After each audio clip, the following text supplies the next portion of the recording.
श्री कृष्णा। दोस्तों, इंसान बिना कितना अजीब प्राणी है।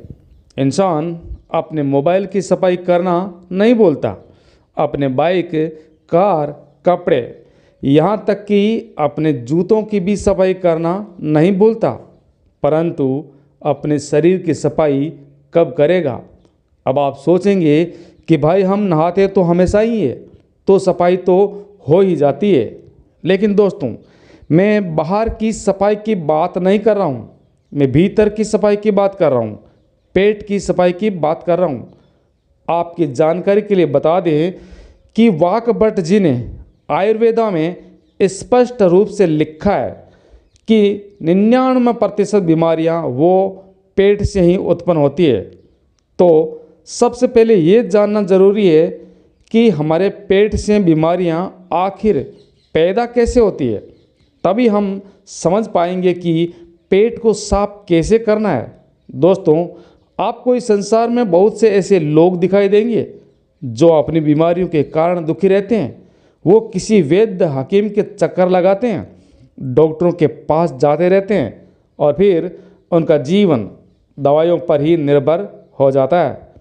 दवाइयों के सहारे चलने लगते हैं और ये भी हकीकत है कि उन दवाइयों से उन्हें कुछ देर या थोड़े दिनों तक राहत तो मिल सकती है, यानी आराम तो मिल जाता है, परंतु उन बीमारियों की जड़ कभी नहीं जाती है। और जैसे ही दवाइयाँ लेना छोड़ देते हैं तो दर्द फिर से परेशान करने लगता है।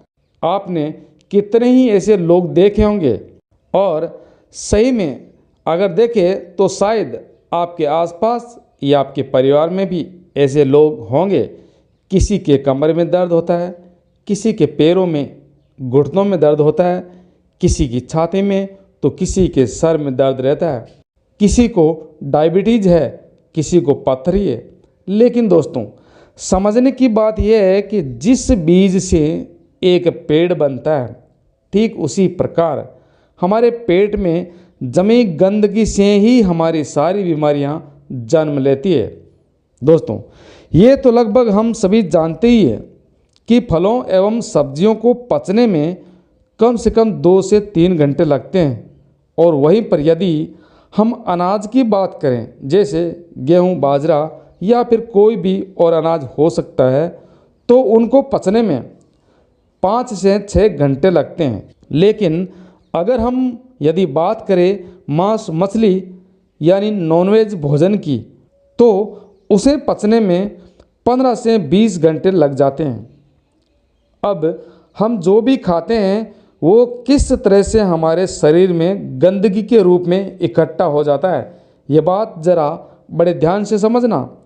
अगर आप ये समझोगे तभी ये समझ पाएंगे कि गंदगी को बाहर कैसे निकालना है। इसे मैं आपको एक आसान तरीके एवं उदाहरण के द्वारा समझाता हूँ। मान लीजिए कि आप अपनी बाइक या कार लेकर अपने घर जाते हैं। रास्ते में आपकी गाड़ी सड़क पर चलती है और कुछ दूर चलने पर सड़क पर कीचड़ आ जाता है। अब जब कीचड़ से होकर गाड़ी गुजरेगी तो संभवतः उसके पहियों पर भी कीचड़ लगेगा और गाड़ी के टायर गंदे होंगे। अब कुछ दूर चलने पर वो कीचड़ भी खत्म हो गया और आप फिर सड़क के ऊपर साफ जगह पर आ गए। अब फिर से गाड़ी सड़क पर चलने लगेगी तो शायद हो सकता है गाड़ी के टायर साफ हो जाए, लेकिन वो कीचड़ पूरी तरह से साफ नहीं होता है। कीचड़ ऊपर ऊपर से तो साफ हो जाएगा, आप अगर किसी चीज़ से साफ करेंगे तो वो भी ऊपर से ही साफ होगा। और ये तो आपको पता ही है कि टायर में लेयर बनी रहती है, लेयर बनी हुई होती है, उसमें जगह बनी रहती है और उस जगह के बीच में गैप होता है और उसी में कीचड़ लगा हुआ रह जाता है। और उसे पूरी तरह से साफ करने के लिए आपको तेज प्रेशर से पानी डालना होगा, तब जाकर उस बीच वाले स्थान से मिट्टी या कीचड़ साफ होगा। लेकिन हम जब तेज प्रेशर से पानी नहीं मारेंगे तो ये कीचड़, ये मिट्टी कई सालों तक फंसी हुई रहती है और टायर यूं ही चलता रहता है। ठीक उसी प्रकार जब हम खाना खाते हैं तो पहले तो भोजन हमारे मुंह में आता है, फिर हम खाने को चबाते हैं, फिर वो हमारे पेट में पहुंच जाता है, जहां से हमारी आंतें उसका रस लेती है। भोजन में से जो भी न्यूट्रिशन होता है उसे खींच लेती है। उसके बाद भोजन को छोटी आंतों में भेज देती है, जहां से वो अपने रास्ते से बाहर आ जाता है। परंतु हर प्रकार के खाने को खाने में अलग अलग समय लगता है, ये तो हमने जान ही लिया है। तो इससे पहले कि वो खाना अच्छी तरह से पच पाए, हमारी आंतें जरूरी न्यूट्रिशन निकाल पाती, उससे पहले ही हम कुछ और खा लेते हैं। अब वो भी हमारे पेट में जाएगा और जो खाना हमने अभी खाया है वो भी इसी रास्ते से बाहर तक पहुंचेगा। तो अब जो खाना पहले से हमारे पेट में पड़ा है और पूरी तरह से हजम भी नहीं हुआ, और उस पर प्रेशर लगेगा किसका? जो खाना हमने अभी खाया है, क्योंकि आगे तो पहले से ट्रैफिक जाम है, यानी भोजन पहले से पड़ा है और ये खाना उसको धक्का मारेगा। तो पहले वाला खाना बिना पूरी तरह पचे आगे निकल जाएगा। लेकिन जब ये आधा पचा हुआ खाना बिना पूरी तरह पचे आगे बढ़ जाता है तो ये पीछे छोड़ जाता है बैक्टीरिया की फौज, यानी बहुत सारे कीटाणु बैक्टीरिया पीछे छोड़ जाता है। और ये बैक्टीरिया हमारे आंतों की यानी कि हमारे पेट की जो इनर वॉल्स होती है उनसे चिपक जाते हैं। और हमारी आंतें तो भोजन से न्यूट्रिशन खींचने के लिए बनी है, तो जब हमारी आंतें खाने से न्यूट्रिशन खींचती है और शरीर के दूसरे अंगों में उन्हें पहुंचाती है, तो उन न्यूट्रिशन के साथ जो बैक्टीरिया है जो हमारी आंतों से पहले से ही चिपके हुए थे, ये भी खून के साथ हमारे शरीर के अलग अलग हिस्सों में पहुंच जाते हैं। और जब ये बैक्टीरिया वाला खून हमारे शरीर के अलग अलग हिस्सों में पहुंचता है तो अलग अलग प्रकार की बीमारी पैदा होती है। जैसे ये हमारे लीवर में पहुंचेगा तो लीवर का सिकुड़ना या फूलना शुरू हो जाएगा, साथ ही लीवर में पथरी बनने के भी चांसेस हो जाएंगे। जब ये दिल के पास पहुंचेंगे तो दिल का दौरा पड़ने के चांसेस रहेंगे, और जब ये मस्तिष्क में पहुंचेगा तो दिमाग की बीमारी पैदा कर देंगे, और जोड़ों में पहुंचेगा तो जोड़ों में दर्द शुरू हो जाएगा। तो इसलिए समय समय पर हमारे पेट की सफाई करते रहना चाहिए ताकि हमारी आंतों में बैक्टीरिया जमा भी ना हो पाए। दोस्तों चलिए हम आपसे ही पूछ लेते हैं कि घर की सफाई के लिए पहला स्टेप क्या होता है। तो भाई सीधी सी बात है कि घर की सफाई के लिए सबसे पहले हमें कमरे को खाली करना होगा। उसी प्रकार हमारे पेट की सफाई के लिए भी ऐसे ही शुरुआत करनी चाहिए। अगर हम अपनी पूरी बॉडी को, पूरे शरीर का डिटॉक्स करना चाहते हैं तो सबसे पहले तो हमें अपने पेट को साफ करना होगा, जहां से पूरे शरीर में बैक्टीरिया सप्लाई हो रहे हैं। तो इसका सबसे पहला और आसान तरीका है व्रत करना, उपवास करना शुरू करें, क्योंकि उपवास या व्रत करने से हमारा पेट साफ होगा, और जब हमारा पेट खाली होगा तभी तो हम सफाई कर पाएंगे। अब उपवास करना, फास्टिंग करना कुछ लोगों को बहुत कठिन लगता है, लेकिन जो लोग फास्टिंग यानी व्रत कर सकते हैं वो व्रत करें।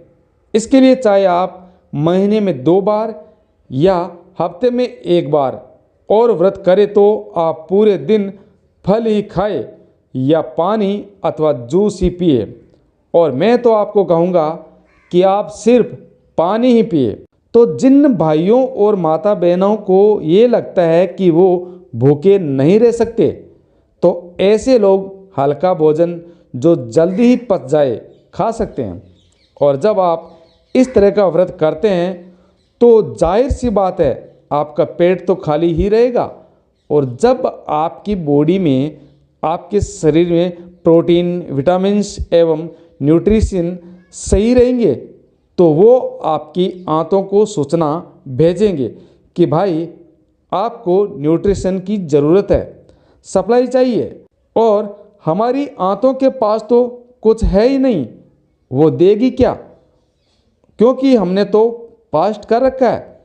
और जो पहले से बैक्टीरिया चिपके होते हैं वो उन्हीं को लेकर उन अंगों तक पहुंच जाएगी। और इसी प्रकार से हमारी आंतों की दीवारें साफ हो जाती है, उनमें से बैक्टीरिया हट जाता है। परंतु अब जो बैक्टीरिया हमारे खून में मौजूद है और अपने खून से बैक्टीरिया निकालने के लिए आपको पसीना निकालना होगा। और आप जितना अधिक पसीना निकालेंगे उतना ही आपका खून साफ होता जाएगा। जो हमारी त्वचा में छोटे छोटे रंध्र या छिद्र होते हैं जहाँ से पसीना बाहर आता है, तो उस पसीने के साथ हमारे खून में जो फालतू के बैक्टीरियाज होते हैं वो भी बाहर आ जाते हैं। लेकिन एक बात बता दें कि आप में से बहुत सारे लोग वो सोचते हैं कि कल से हम शुरू करेंगे, हमेशा योगाभ्यास करेंगे, सही तरह से भोजन करेंगे एवं अपने शरीर का पूरा ख्याल रखेंगे, परंतु अगली सुबह आप भूल जाते हैं।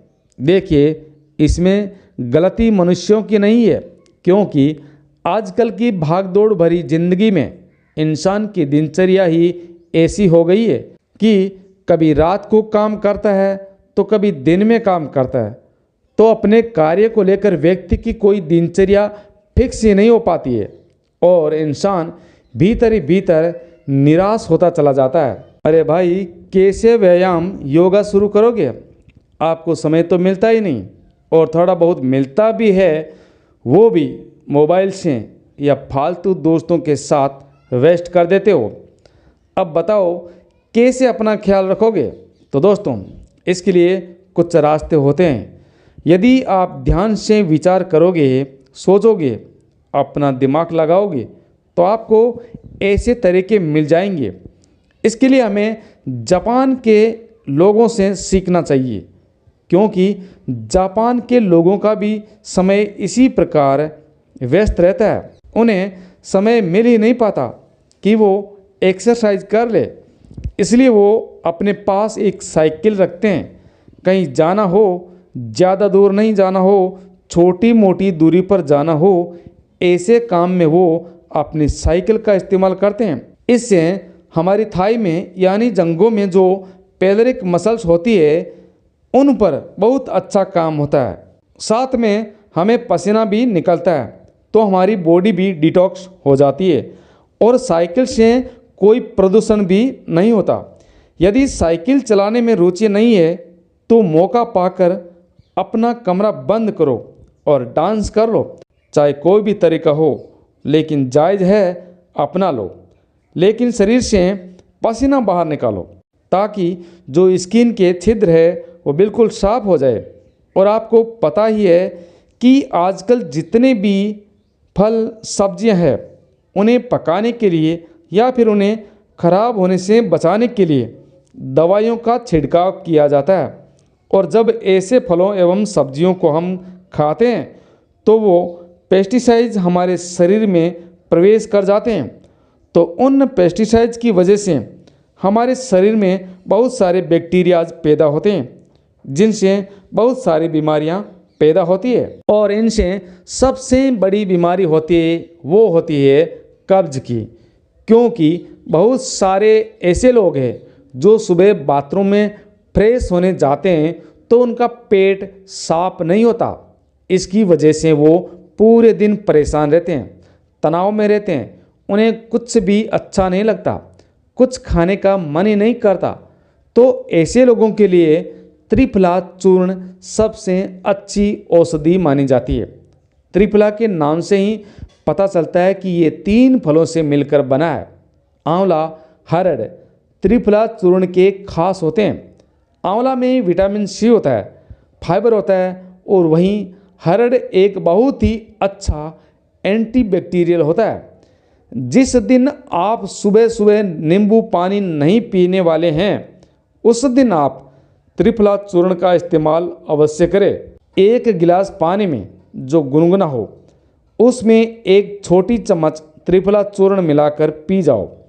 उसके बाद देखना क्या कमाल होता है। और इसे रोज लेने की ज़रूरत नहीं है। आपने एक हफ्ता नींबू का पानी पी लिया, दूसरे हफ्ते आपने त्रिफला चूर्ण का सेवन कर लिया। इस प्रकार आपको इस्तेमाल करना है। आपको त्रिफला चूर्ण और नींबू पानी एक साथ कभी नहीं पीना है। एक बात और, जो लोग शराब पीते हैं उनकी बॉडी में एसिडिटी की मात्रा अधिक हो जाती है। तो ये जो त्रिफला चूर्ण है ना, ये अल्कोहल के इफ़ेक्ट को भी बहुत कम कर देता है। यदि आप पहले से कोई और दवाई ले रहे हैं तो त्रिफला चूर्ण मत लेना। यदि लेना ही है तो किसी अच्छे चिकित्सक की सलाह लेकर ही लेना। एक और तरीका है शरीर की सफाई करने का कि आप भोजन से पहले सलाद खा लो भर पेट। इससे क्या होता है कि फलों एवं सलाद में फाइबर होता है। जब वो फाइबर हमारी बॉडी में पहुंचते हैं तो वो ल्यूब्रिकेशन पैदा करते हैं, और जिस ल्यूब्रिकेशन की वजह से हम खाना खाते हैं वो कहीं पर रुकता नहीं है, अटकता नहीं है। और हाँ, खाना कभी भी पूरा पेट भर के नहीं खाना है। खाना हमेशा 70 से 80% के लगभग ही खाना चाहिए।